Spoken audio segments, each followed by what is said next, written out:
Camarades, bonjour. Souvent, l'histoire est marquée par quelques grandes figures.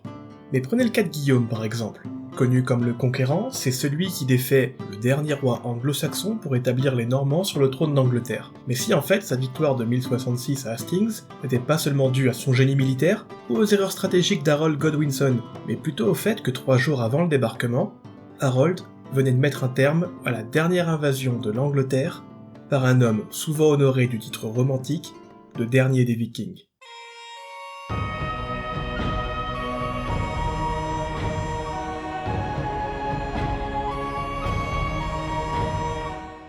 Cet homme, c'est Harald Sigurdsson, aussi appelé l'Éclair du Nord, ou plus pragmatiquement Harald Hardrada, l'impitoyable en français dans le texte. Nos amis anglais, eux, lui préfèrent le surnom de Ruthless. Pas sûr que ce soit mieux, mais ça vous en dit déjà long. Mais bon, avant d'être appelé le taré ou le poétique, Harald, ça a été un petit garçon.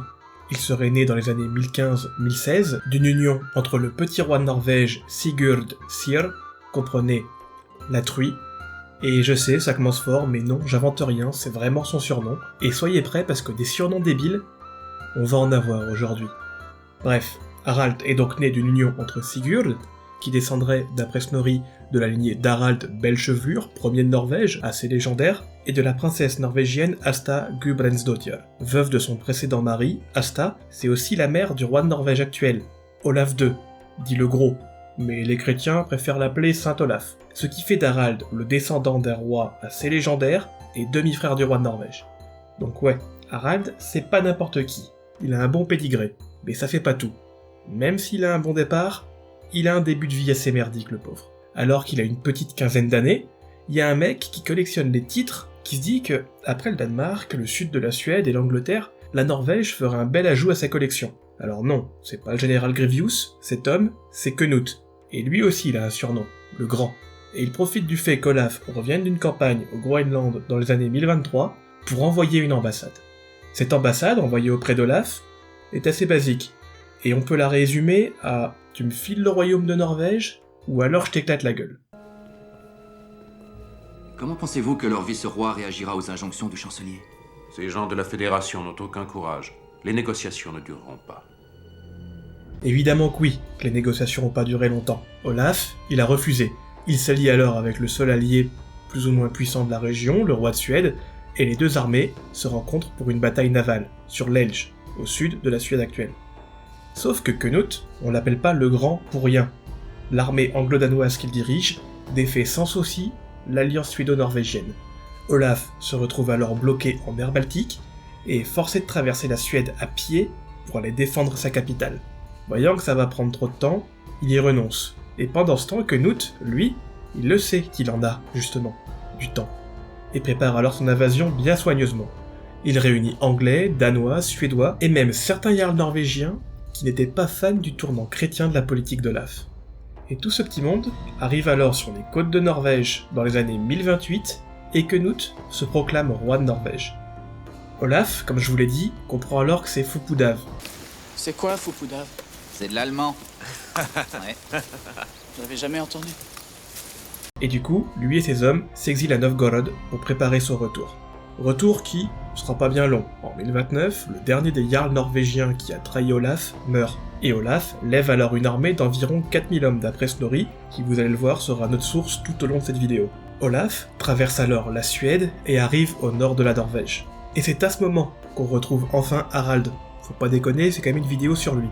Bref, d'après Snorri, Harald, qui a environ 15 ans du coup, aurait levé alors quelques centaines d'hommes et rejoint tout de suite son demi-frère pour libérer la Norvège. L'armée d'Olaf et d'Harald avance à l'encontre des places fortes de Knut en Norvège, jusqu'au 29 juillet 1030. Là, ils arrivent alors dans les environs de Stiklestad. Alors qu'ils traversent la vallée, l'armée d'Olaf et d'Harald tombe alors sur les troupes norvégiennes fidèles à Knut. Troupes norvégiennes beaucoup plus nombreuses, mais beaucoup moins bien équipées. Si les chiffres fournis par Snorri n'ont pas encore été prouvés, puisqu'il avance 7000 hommes pour les Norvégiens contre 4000 pour Olaf, le résultat est le même. Les Pouilleux massacrent Olaf et son armée. Olaf lui-même meurt au combat. Quant à Harald, il est secouru au dernier moment par le Jarl des Orcades, un certain Rongvald Brusasson. Harald est alors caché. Il est soigné par un paysan du coin, toujours d'après Snorri, et remis sur pied.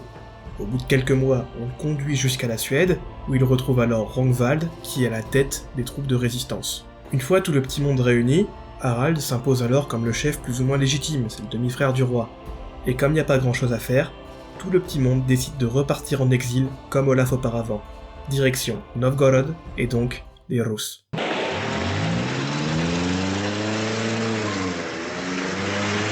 Pas si vite! Là-bas, il rencontre alors le taulier. Et lui, c'est Yaroslav Vladimirovitch, grand prince de Novgorod et de Kiev. Et lui aussi il a un surnom. Alors non, c'est pas le bourrin, le grand quoi que ce soit, il est plus calme. Lui, c'est le sage. Et Yaroslav, c'est pas le sage pour rien. Lui, il veut pas de soucis avec Knut. Sa principauté est à son apogée, il a plus rien à faire en Scandinavie, et il a d'autres chats à fouetter que les Scandinaves qui ne sont clairement pas une menace. Les menaces, pour Yaroslav, ce sont les Polonais, les Tchénègues, les Tchouds, et évidemment, qui dit Europe orientale, les tauliers de la région, les Byzantins. En plus, Yaroslav, il vient à peine de terminer une guerre civile, il est en manque d'hommes aguerris au combat, et la merde avec Knut, c'est pas une bonne idée. Par contre, il en a une autre de bonne idée. Comme il a besoin de mecs au combat et d'affirmer son autorité après la guerre civile, Harald et ses hommes se voient alors proposer un deal. Ils peuvent rester à l'abri des Scandinaves ici dans le royaume des Russes, ils seront payés, auront des maisons, de quoi s'établir, faire des familles, mais en échange, ils vont devoir lui rendre quelques petits services au prince. Ils sont sympas les Russes, mais faudrait pas abuser de leur hospitalité. Et c'est donc comme ça que grâce à sa réputation de guerrier et de survivant, qu'Harald et le fils de Rongvald, parce que Rongvald est un petit peu vieux et puis il a d'autres choses à faire, sont promus capitaines de la garde de Yaroslav. Et ils ont des objectifs plutôt clairs. Puisque la fermeté a l'air de vous réussir, je vais vous donner l'occasion de vous distinguer. Et à propos de quoi? D'argent. À la tête des guerriers russes et de leurs hommes, Harald et Elif portent alors la guerre à tous les ennemis du prince. Polonais, Petchénègues, autres Russes, personne ne fait le poids. Harald et ses hommes imposent l'autorité du prince sur tout l'Est. Durant ces campagnes, qui durent environ 2 à 3 ans d'après Snorri, on sait pas trop comment, mais Harald aurait alors rencontré des Byzantins, ou alors des Varegs qui revenaient de l'Empire et repartaient direction la Scandinavie, puisqu'à cette époque la majorité des Varegs étaient suédois. Harald prend alors conscience d'un autre monde, plus au sud, avec des promesses de combat, de renommée, et surtout de ce qui lui manque, d'argent. Se renseignant alors auprès de Yaroslav, Harald apprend alors l'existence d'une ville immense et riche tout au sud, et où justement, les tauliers aiment engager des gens disposant de talents assez particuliers et similaires aux siens, et disposant des mêmes origines que lui. Cette ville, les Russes l'appellent Miklagard, la grande ville. Elle est située en Grèce et serait tellement riche que ses toits seraient alors recouverts d'or et de bronze. Harald, avec cette description, il est super chaud. Il veut y aller. Et peut-être parce que Yaroslav craint la popularité grandissante d'Harald dans ses propres troupes, il l'autorise à partir. On lui fournit même un navire, des guides, une escorte, des armes et de la thune. Suivant alors le réseau fluvial des Russes, qui est assez étendu, ils arrivent en mer Noire, jusqu'en vue de Miklagard, et de ses toits brillants. Vous l'aurez compris, le petit Harald, parti d'un tout petit village du trou du cul de la Norvège, et presque mort à 15 ans, arrive maintenant à Constantinople.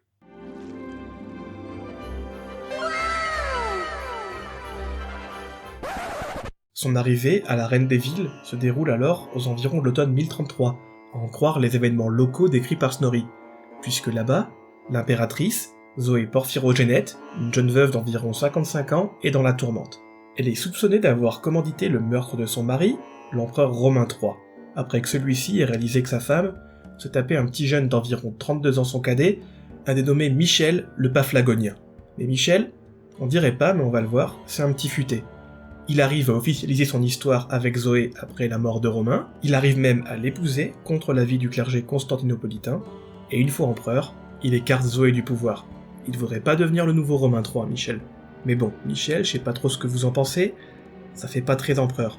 Alors maintenant, il se fait appeler Michel IV. Il hérite alors d'un empire byzantin au sommet de sa puissance territoriale, économique et culturelle. Et donc forcément, l'empire est attaqué de toutes parts. À l'ouest, les possessions italiennes sont réduites à une peau de chagrin, les Balkans sont en pleine ébullition, oui, déjà à l'époque, les Petchénègues, poussés par les Russes comme on l'a vu un peu plus tôt, menacent le nord de l'empire, et à l'est, une nouvelle puissance émergente, assez vénère, commence à rogner de plus en plus sur la Syrie et l'Anatolie, les Fatimides. Et pour couronner le tout, les pirates infestent la Méditerranée orientale. C'est pas ouf dit comme ça, mais pour Harald, c'est un décor idyllique. Il décide alors, avec ses hommes, de se présenter à la cour impériale. Vous resterez debout jusqu'à ce qu'il vous dise assis. Soyez bref, des phrases courtes, sujet, verbe, complément, suis-je clair? Soyez zen. Il ne mord pas. Enfin, pas souvent. Dans la foulée, ils déposent leur CV et sont quasi immédiatement engagés. Faut dire que même s'il est jeune depuis ses 15 ans, il fait la guerre Harald, et ça a l'air de plutôt bien marcher pour lui. C'est un atout assez significatif pour l'Empire, qui sont en plus assez friands de mercenaires varegs à cette époque. Harald et ses gars sont alors envoyés en patrouille pour commencer dans la Méditerranée orientale. Afin de les jauger un peu, on leur demande alors de lutter contre les pirates. Et pour observer un peu tout ça, pour chapeauter un peu le truc, il y a un général byzantin qui sera chargé de faire un rapport à l'Empire et dire un peu ce que valent ces nouveaux varegs. Cet homme, les sources scandinaves l'appellent Georgir, mais dans les autres sources, c'est Georgios Maniakes. Et Georgios, si vous ne le connaissez pas, il est assez famous à cette époque. Il est connu pour ses prouesses militaires, ses exploits, mais avant tout, parce que c'est pas un rigolo. Non, mais pour comprendre le gars, il faut se remettre un peu dans le contexte. Il était toujours en rogne. Il gueulait du soir au matin. Alors pour le mettre au courant de quelque chose, fallait déjà s'approcher de lui sans prendre un coup de masse. Le truc, c'est qu'avec Harald, on a à peu près les deux mêmes sales bestioles. Et ça s'accroche. Et pas qu'un peu. Alors qu'il poutre les pirates, ce qui est un succès total, un conflit entre Varegs et Grecs est évité de justesse. Pourquoi ? Encore une fois, c'est tout con. Harald, il a du mal avec l'autorité. C'est lui le boss. Et à peine arrivé, son charisme, son histoire, ses origines, ses exploits lui valent alors l'admiration des autres Varegs et le proclament quasiment tout de suite chef de la garde. De son côté, Georgios, comme on a vu, c'est à peu près le même. Chef charismatique, des exploits militaires qui parlent pour lui, une main de fer, mais le seul souci, c'est qu'en tant que grec, il se sent supérieur. Et du coup, on se retrouve alors avec deux chefs pour une seule armée. Et forcément, ça éclate. Et la raison de cet éclatement est complètement random. Alors qu'il détruisait les derniers bastions soit de pirates, soit de rebelles sur l'Anatolie, un soir, il fallait mettre en place le camp, pour bien dormir et casser une croûte. Sauf que le territoire choisi pour y mettre le camp était découpé grosso modo en deux zones. Une zone en hauteur, au sec, avec des arbres, et une autre en contrebas, humide et pourrie par la pluie. Les Varegs, on va le voir, c'est des gens quand même qui sont assez speed, c'est toujours les premiers servis, et du coup, ils mettent leur campement en hauteur pour dormir les pieds au sec. Logique. Sauf que quand Georgios et les Grecs arrivent, toujours à la bourse, ça aussi on va le voir, ça va souvent lui être reproché, ils sont à la fois pas contents parce qu'ils vont dormir le cul dans la flotte, mais aussi stupéfaits. Ils comprennent pas pourquoi les Varegs font ça. Ce sont eux les Grecs, c'est à eux de dormir en hauteur, pendant que les Scandinaves, qui sont pour eux qu'une bande de mercenaires, doivent être à leur place, en contrebas, et à leurs pieds. Toi, qu'est-ce que tu fais? Toi, qu'est-ce que tu fais? Toi, qu'est-ce que tu fais? Toi, qu'est-ce que tu fais? Toi, qu'est-ce que tu fais? C'est le capitaine qui commande à bord. Et c'est bien le capitaine qui a donné ses ordres. Harald lui rétorque alors un premier arrivé, premier servi, et que de toute façon, tout ce que Georgios peut dire, il s'en fout. Lui, en tant que Vareg, il n'a de compte à rendre qu'à l'empereur. Et donc forcément, Georgios, ça lui plaît pas. Les deux hommes commencent alors à se mettre sur la gueule, et sont séparés par des officiers qui décident de tirer ça au clair avant qu'il n'y ait plus d'armée. La méthode est simple, on va faire un tirage au sort. Celui qui gagne, dort au sec, l'autre va faire comme il peut. Harald et Georgios doivent alors donc prendre une pierre, y faire une marque et la déposer dans un sac. Un troisième homme la tirera au sort, et la marque tirée pourra dormir au sec. Sauf que Harald, en plus de pas aimer l'autorité, il aime pas perdre, et faire confiance à la chance, c'est pas son truc, il fait que des actes réfléchis. Il demande alors à voir la marque de Georgios sur la pierre, afin qu'officiellement lui ne fasse pas la même, pour éviter une éventuelle confusion. Et quand Georgios montre sa pierre, Harald fait une marque sur la sienne, et se dépêche de la mettre dans le sac, avant que Georgios puisse vérifier la pierre d'Harald. La pierre est alors tirée au pif, et avant qu'on puisse voir le résultat, Harald met un gros taquet dans le juge tombe à la flotte, la pierre avec, on sait pas qui a gagné. Harald se confond en excuses, il prétexte sans doute une crise de spasme ou un truc du genre, mais que c'est pas grave, il reste une pierre dans le sac, et suffit de voir alors la pierre qui a perdu, pour savoir qui peut dormir en hauteur. Et forcément, la pierre porte la marque de Georgios. Les Varegs dorment au sec, les Grecs l'ont dans l'os. Tricheur! Mauvais joueur! C'est pas correct. Georgios, ce coup, il l'a mauvaise, mais il dit rien. Il a officiellement perdu, sale mine, mais il y a quand même un gros morceau qui se prépare, puisqu'entre-temps, l'empereur, Michel IV, lui a confié une mission, voyant que ça marchait pas si mal en Anatolie. Quelques années plus tôt, en 1032, Georgios avait repris Édesse aux musulmans. C'est le principal fait d'armes qui fait qu'il était si connu et talentueux à son époque. Et aujourd'hui, la ville se retrouve encore une fois menacée. Et il faut y aller. Sauf que depuis le tirage au sort avec Harald, ça passe plus. Et Georgios le sait. Il va se retrouver tout seul à défendre la ville, puisque maintenant, à chaque combat, Harald refuse d'envoyer ses hommes au front. Il prétexte un coup que c'était pas le moment opportun, ou sinon que Georgios avait la situation en main, ou alors que, vu sa réputation et qu'ils sont si supérieurs, les Grecs, ils ont pas besoin des petits varegs, ils peuvent se débrouiller tout seuls. Georgios fait alors face seul, et ça se passe pas bien. Il se fait poutrer et doit son salut qu'à l'arrivée dernier moment du Dux d'Antioche, Constantin d'Alacène, en 1036. Ce Dux, c'est le rival de Michel IV. En plus d'une victoire de justesse, Georgios est alors humilié. Avec Harald, les liens sont rompus. Un statu quo est alors à peu près trouvé, Édesse reste byzantine pour les quelques années à venir, les Fatimides restent chez eux encore une fois pour les quelques années à venir, quant à Alep, elle reste musulmane, mais passe quand même sous une forme de protectorat byzantin. Et pendant que Georgios, lui, se fait bolos, perd en prestige, Harald, il s'est pas tourné les pouces. Il a une armée, il a du talent, il a fait ses propres campagnes. Et toutes ces batailles sont alors couronnées de succès. Snorri avance même le chiffre de 80 villes reprises pour le compte de l'Empire. Mais bon, en vrai, vu les situations locales et connaissant un peu Harald, ces succès, ce sont avant tout des pillages de toute la région anatolienne et de Syrie du Nord, tout en évitant soigneusement les trop gros morceaux comme Édesse. Mais bon, dans les faits, l'Empire s'est à peu près réaffirmé sur l'Est, et dans ces années 1030, il y a un autre coup à jouer qui apparaît. Début XIe siècle, l'Italie du Sud est alors divisée politiquement, mais aussi culturellement. L'Apulie et la Calabre étaient des vestiges byzantins, mais Gaëta, Naples et Amalfi des républiques indépendantes, Bénévent, Capoue et Salerne, les derniers bastions lombards de la région. Quant à la Sicile, elle était sous contrôle total des émirs calbides. Et justement, c'est la Sicile qui va mettre le feu aux poudres. Perdue depuis les années 830, la Sicile est en ce moment dans une grosse période de troubles. L'émir Ahmed II est en pleine révolte, menée par un commandant ziride, fidèle au pouvoir d'Ifriqiya, qui voudrait bien voir la riche province rattachée à l'Afrique du Nord. Du coup, Ahmed est assez seul. Tous les musulmans de la région sont plutôt contre lui, et il envoie alors une ambassade à Constantinople, qu'il sait soucieux du sort de la Sicile, en demandant un soutien militaire. Si Constantinople accepte un tel soutien, il serait alors en proie à ouvrir des pourparlers afin de négocier un éventuel rattachement de l'émirat à l'Empire, comme protectorat un peu comme à Alep. Michel, il est alors chaud, il a besoin de succès militaire, c'est un jeune empereur. Et en plus, la Sicile c'est du blé, dans tous les sens du terme. Et du coup, il envoie alors ses meilleures troupes aider Ahmed II, donc forcément commandé par Georgios, mais aussi Harald. Les deux hommes se voient de nouveau contraints de collaborer.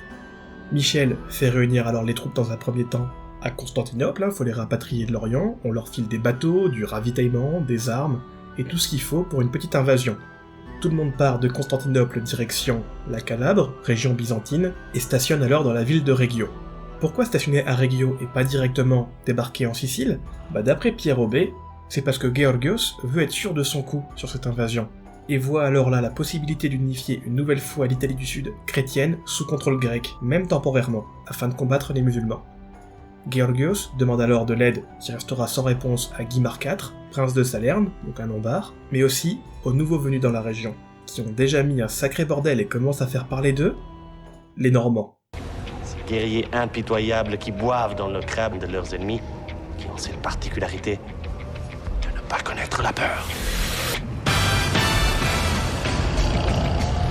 Plus précisément, pas n'importe lesquels, des Hautes-Villes, les frères Guillaume et Dreux. Ces Normands, ils apportent avec eux environ 300 gonzes, ce qui est assez peu vous allez me dire.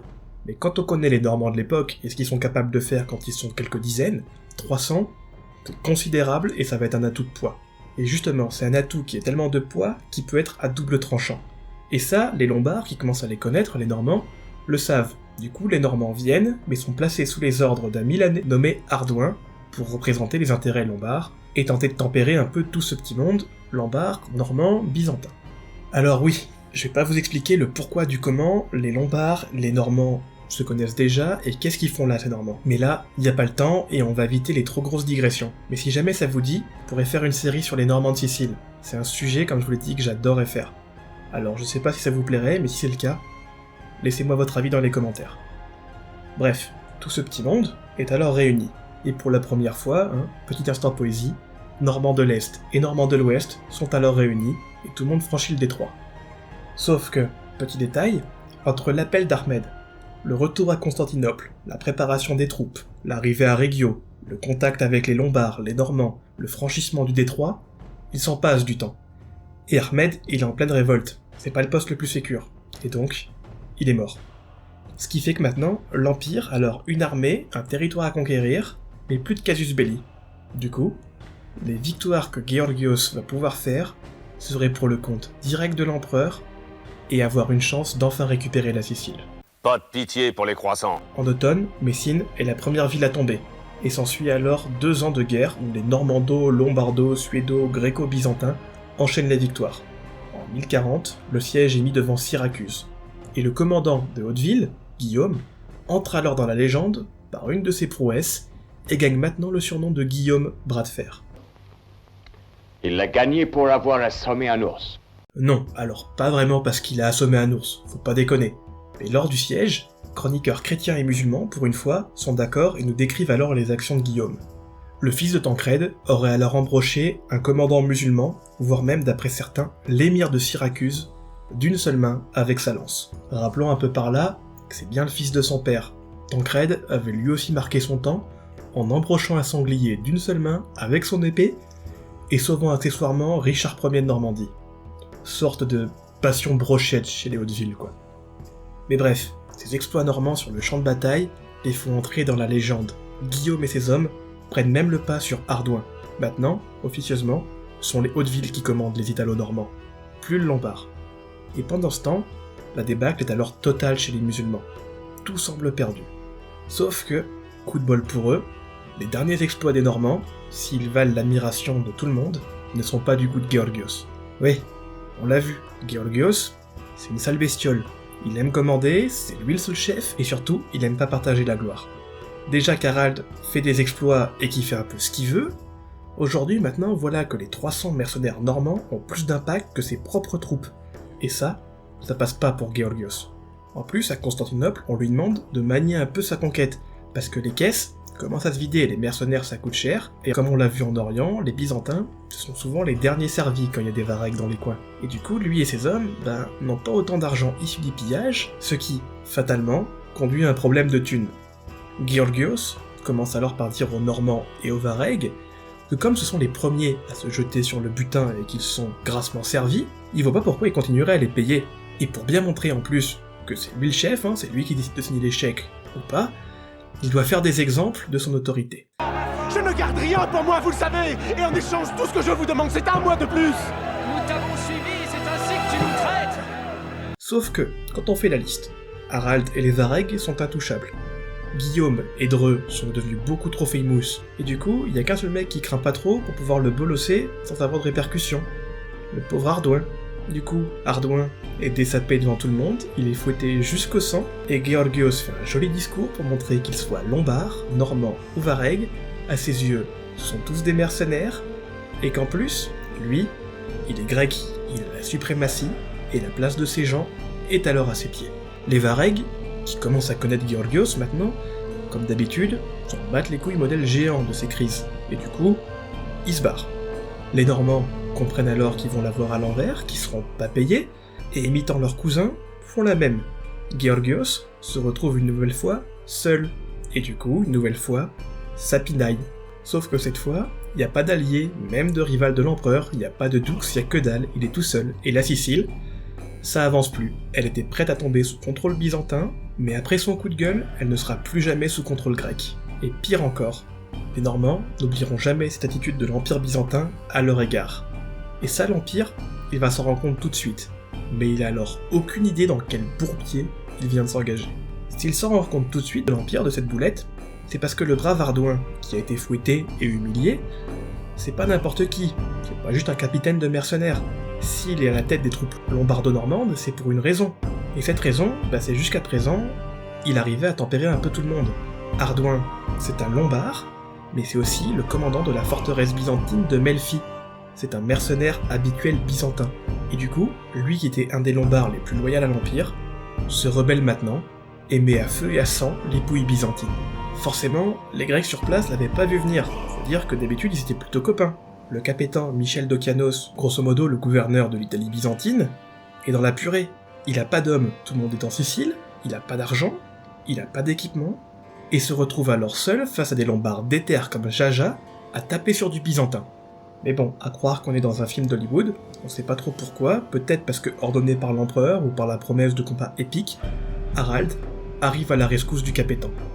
Dans un premier temps, les Byzantins roulent sur les Lombards, c'est même plutôt easy peasy. Ils arrivent à reprendre Bari quasiment immédiatement et passent alors au prochain foyer de révolte jusqu'au 17 mars 1041. Alors que l'armée byzantine s'apprête à traverser l'Oliviento, elle tombe alors sur les troupes lombardes d'Ardouin, mais aussi sur un imprévu. Ardouin a un tout nouvel allié. Et ça, les Byzantins, ils l'avaient pas vu venir. C'est Guillaume. Salut les mecs! C'est moi! Et là, tout Harald qu'il est, les pertes de la Sicile, le manque de matos et de pognon se fait sentir. C'est une défaite cuisante pour Byzance face aux Normands, et c'est la toute première d'une longue lignée. À peine remis de la bataille, moins de 2 mois après, le 4 mai, rebelote, à proximité de Cannes cette fois. En Italie, pas en France, Cannes. Bref, une nouvelle fois les Byzantins se font éclater avec les 3 pivots normands. Leur fureur au combat, leur tactique, et surtout, leur cavalerie lourde. L'infanterie byzantine constituée à la hâte est mise en pièces. Michel, le Capétan, est remplacé. Et Michel, l'autre Michel, l'empereur, redéploie Harald et ses hommes en Bulgarie, où une révolte a lieu, où on aurait besoin de ses talents, et où il y a un coche à ne surtout pas rater. Puisque, on va faire un petit peu d'histoire parallèle, au même moment des événements italiens, nos amis les Bulgares n'ont pas bien apprécié, comme tant d'autres, on imagine, la campagne de l'empereur en Sicile. Pas pour des raisons philosophiques, enfin certains peut-être, mais c'était pas ça la cause de la révolte. Puisque qui dit campagne dit argent, et donc du coup, on augmente les impôts. Les Bulgares refusent de payer, se révoltent, et se dégotent même un nouvel empereur. Enfin plutôt, un tsar, comme on est chez les Bulgares. Ce tsar, c'est Pierre Dolianos. Il est proclamé Pierre II, fait de Belgrade sa capitale, et fait très mal à l'Empire. Il pille, soulève les paysans, et obtient même le soutien de certains nobles et d'officiers de l'Empire, comme le thème de Dyrrhachium. Et pour faire ça un peu rapidement, les succès de Pierre II résonnent alors dans tout l'Empire. Et paradoxalement, c'est ça qui va causer sa perte. Alors que personne semblait pouvoir l'arrêter, un noble byzantin, un dénommé Alousianos, prétend être son cousin en se rattachant au lointain tsar bulgare. Plus j'y pense, plus je trouve qu'il a un air de famille, ce type. Il a le grand teint sensuel, le front large de tous les hommes de la famille. Non mais c'est du délire. Tu vois un clodo pendant 2 minutes qui a un gros pif à viner, et tout d'un coup c'est un cousin sensuel de la famille. Mais un cousin qui porte nos armes, Jean... Pierre, qui est en manque de nobles et de légitimité, confie alors à son cousin des troupes et la charge de prendre Thessalonique. Et sauf que, c'est un échec, il n'y arrive pas. Pierre se demande alors si cet arriviste, ce soi-disant cousin, ne serait pas plutôt un agent byzantin qui aurait la charge de saboter sa rébellion. Dire que Pierre connaît les tactiques des Grecs, et se méfie alors d'Alousianos. Alousianos, là encore une fois pour simplifier, comprend qu'il est sur la sellette, et se dit que la meilleure défense, c'est l'attaque. Il prend les devants, et en 1041, prétextant l'envie de le voir, rentre dans la tente de son cousin, lui coupe le nez, lui crève les yeux, et se fait proclamer tsar à sa place. Une famille en or. Alousianos est maintenant tsar, et il a plein de terres, et ces terres, il veut pas les perdre. Et du coup, il demande alors une trêve à Constantinople. Et c'est là qu'on retombe sur nos pattes, oui je sais, digression, mais du coup, c'est à ce moment que Michel se dit qu'il y a un coche à pas rater. Le putsch d'Alousianos n'est pas du goût de tout le monde chez les Bulgares, et des officiers fidèles à Pierre II arrivent à l'exfiltrer du camp, et décident de continuer la révolte. L'armée de Pierre est alors affaiblie. Michel IV, à la surprise de ses généraux, décide alors de prendre les devants et d'attaquer, littéralement. Surprise ? Oui. Pas parce que d'habitude c'est un lâche et qui se cache, mais c'est vrai qu'on s'est pas attardé sur Michel IV, mais grosso modo, Michel, il était sans doute sujet à des crises d'épilepsie, et au cours de cet été 1041, où il décide de sa charge, la moitié de son corps était paralysé depuis la dernière crise. Et en plus, petite cerise sur le gâteau, quelque part, il a la gangrène sur les 2 jambes. Commander des troupes en campagne en plein été dans les Balkans, c'est donc clairement pas une bonne idée. Mais Michel, il est têtu, et malgré les conseils de ses généraux, il ne fait confiance à personne, c'est lui qui veut y aller, et il prend la tête des troupes. Je prendrai la tête de notre armée. Majesté, ce voyage vous tuera. Assemblez l'armée! Bref, en grande forme ou pas, il est décidé. Il y va. Il est rejoint par Harald, et à la fin de l'été 1041, à Ostrovo, se tient alors la bataille décisive. Les Bulgares sont défaits. Pierre, qui est déjà en piteux état, est capturé, et les actions d'Harald lui valent alors une promotion, et des titres honorifiques. Il est maintenant Manglabites, mais aussi Spataro Candidatos. Voilà, des titres honorifiques byzantins qui veulent rien dire et bien rallonge, mais bien péteux. Et en plus de tous ces honneurs, Harald écope même d'un nouveau surnom, Bolgara Brenir, le destructeur des Bulgares, ou plus littéralement le brûleur des Bulgares. Faites votre choix. Pour Michel, par contre, c'est pas ouf, y a pas de miracle. Comme prévu, la campagne l'a vachement affaibli. Lui qui était déjà pas en bon état et qui avait des jours plus ou moins comptés, ça s'accélère. N'ayant pas d'enfant légitime, faut dire que sa femme a environ 63 ans à cette époque, on leur en veut pas, il adopte alors son neveu qui s'appelle Michel. Ouais, je sais, c'est pas très original, mais c'est médiéval. Bref, Michel, le gangréné, se retire alors au monastère de Saint-Côme et d'Amiens, qu'il avait aidé à rebâtir, afin de se faire soigner du mieux possible. Et il en profite aussi, c'est un bon mari, à mettre dernière douille à Zoé. Il lui interdit formellement d'aller le voir. C'est peut-être un cadavre ambulant, Michel, mais il connaît Zoé et ses intrigues politiques, et il veut pas laisser à Zoé le plaisir de le tuer. Depuis le temps qu'elle attend ça, il lui fera pas ce plaisir. Et dans la foulée, une fois sur place, comme c'est plus vraiment lui qui dirige, mais plutôt son frère, il décide que autant aller jusqu'au bout, et abdique de son pouvoir. Il meurt alors le 10 décembre 1041. Maintenant que Michel IV est mort, Harald se sent alors quelque peu libéré de son serment. Pour lui, son but était plus de servir un homme plutôt qu'un titre. Et en plus, il vient d'apprendre que Magnus, son neveu, est roi de Norvège et de Danemark. Il est peut-être temps pour lui de rentrer à la maison. Il demande alors à Zoé, d'après Snorri, ou peut-être Michel V s'il est couronné, de bien vouloir le libérer, qu'il puisse enfin rentrer chez lui dans sa Scandinavie natale. Mais au lieu d'être libéré, il est questionné, on l'accuse alors de conspiration contre l'Empire et Michel IV, et il est arrêté. Mais ça, c'est pour la prochaine fois.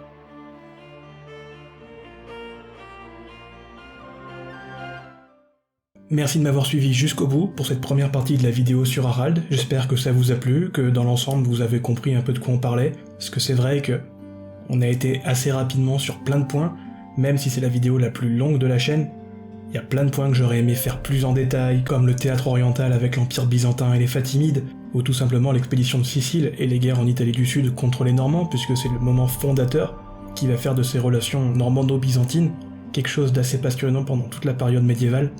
Mais voilà, faut couper quand même de temps en temps, faut réussir un peu à synthétiser, c'est ce que j'ai essayé de faire, même si, comme je vous ai dit, c'est la vidéo la plus longue qu'on a fait jusqu'ici. Pour la deuxième partie, je vais quand même essayer de la faire un peu plus courte, je vous garantis rien, mais ce serait bien qu'on n'arrive pas à faire des vidéos de 40 minutes, d'essayer de garder comme ça ce ratio de vidéos de 20 minutes jusqu'à présent, je trouvais ça correct, donc on va voir ce qu'on peut faire. Mais c'est vrai que c'est pas simple, parce qu'il y a tellement de choses à dire, et en même temps, il faudrait pas que je me lance dans une deuxième série sur la vie d'Harald, on a à peine entamé les Mérovingiens, il faut que j'y retourne d'ailleurs bientôt. Donc voilà, j'espère quand même que ça vous a plu, et que dans l'essentiel, que vous avez compris à peu près le pitch de la première partie de la vie d'Harald, mais voilà. Sinon, comme je vous ai dit, donc ouais, il y a les Normands, c'est quand même un sujet vachement intéressant, c'est aussi un sujet que j'affectionne beaucoup, qui me passionne, comme la première croisade, et j'avais pensé peut-être à une série de vidéos à faire sur cette conquête de l'Italie du Sud par les Normands, avec l'arrivée de Tancrède, les relations avec les Lombards, puis jusqu'à l'origine peut-être de la première croisade, jusqu'à cette fin 11e siècle, je sais pas ce que vous en pensez, si ça peut vous plaire. Ce serait une deuxième série, un peu sur le modèle mérovingien, donc où on pinaille sur du détail, où on va pas avancer très rapidement dans le temps, mais au moins on va avoir un truc assez carré. En plus, j'ai la biblio qu'il faut jusqu'à présent, j'aurai encore 2-3 bouquins à acheter, histoire de l'étoffer un peu, mais sur les Normands, j'ai de quoi commencer. Donc voilà, comme je vous disais, si jamais ça peut vous plaire, n'hésitez pas à me faire signe dans les commentaires. Sinon, grande nouvelle, on a dépassé les 500 abonnés sur la chaîne, donc un énorme merci à vous. Merci de m'encourager, merci d'être là tous les mois maintenant, depuis un petit peu plus d'1 an, à suivre mes conneries que je raconte. Donc je suis bien content du résultat, bien content de vous aussi, je vous vois commencer à débattre un peu dans les commentaires. C'est vraiment cool, on a vraiment une petite communauté qui commence à se faire, et jamais j'aurais pu croire que moi qui raconte mes histoires comme ça, avec mon ton un peu plus relâche, un peu moins formel qu'à l'habitude, ça pourrait marcher, et ça commence à prendre, donc merci à vous. C'est incroyable, voilà. J'aurais pas pensé un an auparavant de me dire que ça peut marcher, ça peut faire quelque chose, donc merci. Sinon, j'en profite aussi à faire un petit instant pub, parce que c'est pas tout le temps. J'ai fait un petit coucou j'ai fait un petit coucou chez le camarade Nicolas Valente, je vous mets sa chaîne en description. Et si jamais ça vous dit d'aller voir un peu l'origine story de la chaîne, sur pourquoi la chaîne s'appelle La Plume et l'Épée, ou tout simplement parce que sa vidéo traite du sujet, à savoir si on doit utiliser son vrai nom ou un pseudo sur internet, ça lui filerait un petit coup de pouce si vous allez le voir, et puis si jamais ça peut vous plaire, voilà, hein, c'est le petit instant réclame, je fais ce que je veux, je suis chez moi après tout, donc les liens sont en description. Voilà, je crois que c'est tout, la partie 2 arrive en octobre, on va garder le rythme d'une vidéo par mois, je trouve que c'est bien, ça me permet de prendre le temps d'étudier correctement un sujet, même si c'est quand même très rapide, je dois l'avouer, pour plein de trucs que j'ai pas le temps de voir, ça m'énerve un peu, mais dans l'ensemble, c'est quand même assez bien cadré, ça vous fait de bonnes vidéos, c'est quand même de bonnes pavasses à essayer de comprendre. Donc je pense qu'on va garder ce rythme-là, donc je vous vois en octobre normalement pour la suite d'Harald, et après on reviendra peut-être sur les Mérovingiens, parce que ça fait un petit moment qu'on a arrêté, il y a quand même des choses à dire. Donc voilà, encore un énorme merci à vous du coup pour tout, pour les 500 abonnés, pour me suivre, pour vos retours, c'est génial quoi, merci, c'est un glandu comme moi qui fait des vidéos comme ça d'histoire de 20 minutes, une demi-heure sur un sujet complètement random, et vous êtes là, vous écoutez, vous débattez, donc merci à vous. Voilà, je crois que c'est tout pour aujourd'hui, on se revoit du coup en octobre, prenez soin de vous, soyez sages, le bisou.